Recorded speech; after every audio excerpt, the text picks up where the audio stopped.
بسم اللہ الرحمن الرحیم۔ میرے واجب الاحترام دوستوں، طلباء کرام اور علماء کرام دوستوں سے درخواست ہے کہ درسی کتابوں کے علاوہ خارجی کتابوں کا مطالعہ انتہائی ضروری ہے، اور خصوصاً دور حاضر میں سیکولر لوگوں کو اور اسی طرح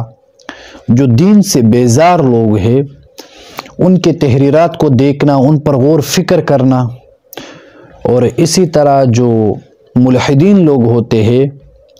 ان کے اعتراضات کو سننا، دیکھنا، پڑھنا اور پھر بہترین طریقے سے اور سنجیدگی کے ساتھ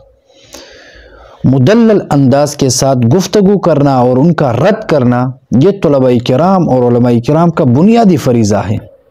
کتاب چاہے جس کی بھی ہو، چاہے آپ کا مخالف کیوں نہ ہو، ان کی کتاب پڑھنا بھی آپ کے لیے بے حد مفید اور ضروری ہے، چاہے وہ کتاب غلطیوں سے بھری ہوئی کیوں نہ ہو، چاہے وہ کتاب غلط عقائد اور نظریات سے بھری ہوئی کیوں نہ ہو،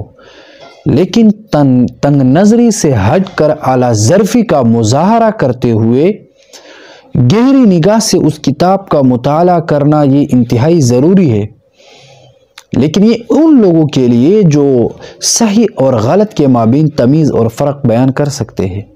ایسا نہ ہو کہ کسی کی غلط بات کی وجہ سے آپ کا نظریہ ہی غلط بن جائے، تب نہیں پڑھنا چاہیے۔ جب آپ جانتے ہو کہ بھائی میں غلط اور صحیح نظریہ کے مابین اب فرق کر سکتا ہوں، تو تب ہر کسی کی کتابوں کو دیکھنا میرے خیال میں مفید ہوگا۔ ویسے اب میں یہ کتاب دیکھ رہا تھا، قرآن اور علم جدید، ڈاکٹر محمد رفیع الدین صاحب کی کتاب ہے، کافی بہترین کتاب ہے۔ یہاں پر انہوں نے ایک بہت اچھی دو باتیں بیان فرمائی ہے اس کتاب کے اندر۔ اس کتاب کے اندر ڈاکٹر رفیع الدین صاحب جو ہے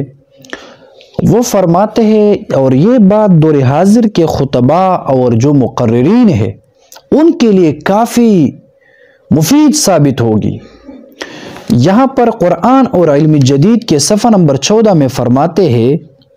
کہ بھائی اسلام کو جو لوگ بیان کرتے ہیں، بیان کرنے والے،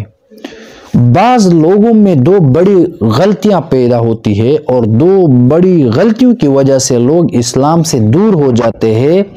اور لوگ اسلام کو نعوذ باللہ غلط سمجھ کر رد کرتے ہیں۔ تو ان میں سے اول جو بات ہے وہ یہ ہے کہ بعض لوگ اسلام کے بعض عقائد اور نظریات یا اسلام کی کچھ باتیں اور کچھ صداقتیں اس کو چھوڑ کر اور اس کو غیر اسلام سمجھ کر بیان کرنے سے کتراتے ہیں اور اس کو بیان نہیں کرتے ہیں۔ مطلب بعض دین کے ایسی باتیں جو صداقتیں ہوتی ہے، جو دین کے اندر ضروری بنیادی باتیں ہوتی ہے، لوگ ان کو بیان نہیں کرتے ہیں۔ جب ان کو بیان نہیں کرتے ہیں تو لوگوں کو اسلام کے حوالے سے آگاہ ہونا زیادہ تر نہیں ہو جاتا، اسی وجہ سے لوگ اسلام سے دور چلے جاتے ہیں۔ یعنی یہ کہ ہم بعض علمی صداقتوں کو، حالانکہ تمام علمی صداقتیں در حقیقت اسلام کا جز ہے اور اسلام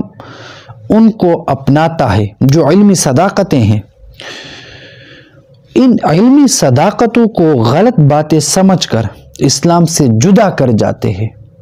یعنی مقرر کو جب اپنے ذہن اور اپنے علم کی حد سے آگے کوئی بات جب پہنچتی ہے تو وہ اس کو رد کرتا ہے تحقیق کیے بغیر۔ یہ نہیں سمجھتا کہ بھئی یہ تو اسلام کا اہم پہلو ہے، یہ اسلام کی بنیادی بات ہے، نہیں، ان کے علم میں نہیں، بس اس کو رد کیا، یہ بری عادت ہے۔ دوسری جو بات ہے کہ بھئی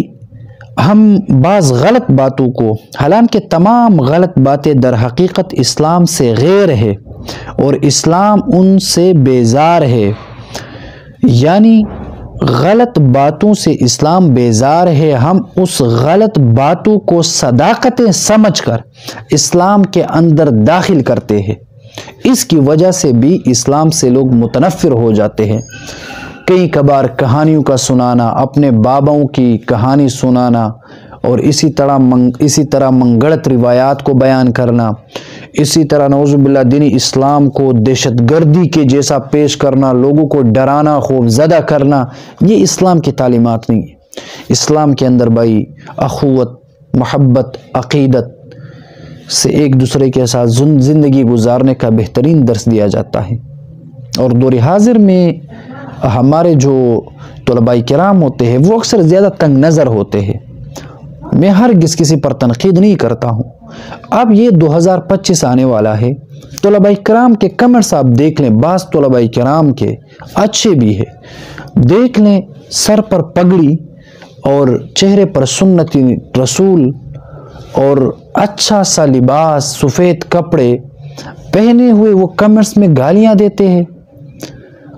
اب یہ دنیا کس حد تک پہنچ گئی اور ہمارے طلباء کرام ایک دوسرے پر تنقید کرنے سے باز نہیں آتے۔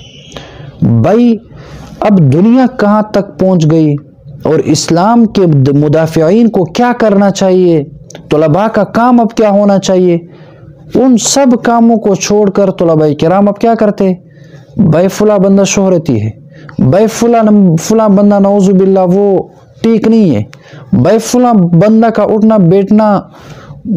اچھے لوگوں کے ساتھ نہیں ہے، بھائی اس کو تو میں جانتا ہوں اتنا نالائق۔ اب بھائی 2025 اور اسلام کا تقاضا کیا ہے، دین کا تقاضا کیا ہے؟ بھائی سب کو چھوڑو۔ کیا قرآن مجید اور حدیث نبوی سے آپ لوگوں نے 8 سالوں میں یا 4-5 سالوں میں یہی سیکھا کہ آپ کسی مسلمان پر الزام لگاؤ، کسی کو تنقید کا نشانہ بناؤ، کسی کے بارے میں چغلی کرے اور بہتان لگائے؟ کیا آپ لوگوں نے درس میں یہ کچھ پڑھا ہے؟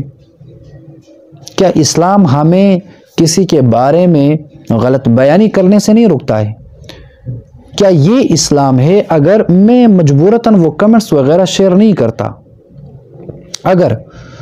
بعض جو لوگ ہوتے ہیں، جو اسکول، کالج، یونیورسٹی والے جو نوجوان ہوتے ہیں، ان کو دیکھیں آپ، وہ کافی حد تک سنجیدہ ہوتے ہیں، تو اس کی وجہ سے ہمارے بعض طلباء کرام پھر ذہنی غلامی کا شکار ہو کر یا پھر کم ظرفی کا مظاہرہ کرتے ہوئے، تنگ نظری کا اظہار کرتے ہوئے پھر مجھے بھی گالیاں دیتے ہیں۔ بھائی ٹھیک ہے، میں اچھا بھی نہیں ہوں، میں غلط صحیح، مگر تم تو ٹھیک ہو۔ پر مجھے اب سمجھ میں یہ نہیں آ رہا ہے کہ جو انسان غلط ہے وہ ٹھیک لوگوں کو یہ سمجھا رہا ہے کہ بھائی آپ لوگ اچھے ہو، آپ لوگ تو بہتر ہو، آپ اعلیٰ ہو، اعلیٰ ظرف کے مالک ہو، لیکن آپ کی منہ سے غلط بات کیوں نکلتی ہے؟ میرا تو یہ خیال ہے جو بندہ اچھا نہ ہو، جس بندے کی گھریلوی تربیت ٹھیک نہ ہو، جس بندے کا اخلاق اچھا نہ ہو، تو اس کے منہ سے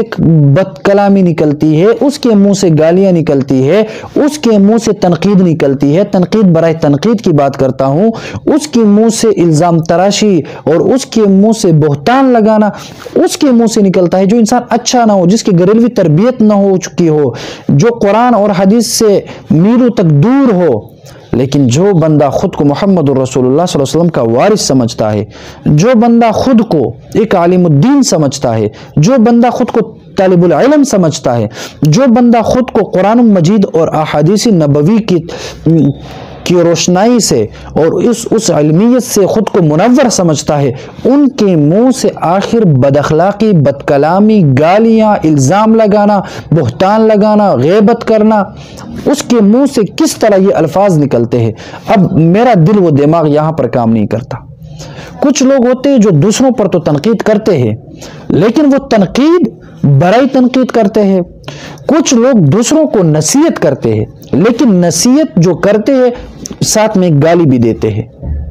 بھائی آپ نے فلاں، مثال کے طور پر میں آپ کو بتاؤں، بعض لوگ کہتے ہیں کہ بھائی تصویر لینا حرام ہے۔ اب طلباء کی بات کرتا ہوں، اچھا طلباء کرام کی بات کرتا ہوں، جب میں فیس بک پر ایک پوسٹ لگاؤں مثال کے طور پر یا تصویر ویڈیو شیئر کروں، تو تب مجھے لوگ گالی دے کر کہتے ہیں بعض طلباء کرام کہ بھائی تصویر لینا تو اسلام میں حرام ہے، اور خود اپنی جو پروفائل ہے ان پروفائل پر اپنے تصاویر لگا چکے ہیں۔ آپ ان کے آئی ڈی کو کھول کر دیکھو گے، مجھے گالی دینے والے اور مجھے کہنے والے کہ تصویر حرام ہے، اس کی پوری آئی ڈی تصاویر سے بری ہوئی ہوتی ہے۔